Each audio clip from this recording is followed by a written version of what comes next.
হ্যাঁ দরকারি, একটা হলো সরকারি, এটার ব্যবস্থা করে সরকার, আর একটা হলো দরকারি, এটার ব্যবস্থা করে ইমানদার মুসলমানেরা। দরকারিটার ব্যবস্থা কে করবেন? ইমানদার মুসলমানেরা।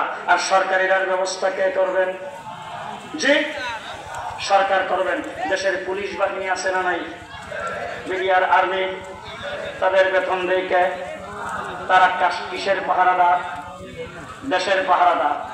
পুলিশ দেশের পাহারাদার, আর্মি দেশের পাহারাদার, বিডিআর দেশের পাহারাদার, নৌবাহিনী সেনাবাহিনী দেশের পাহারাদার, র্যাব দেশের পাহারাদার।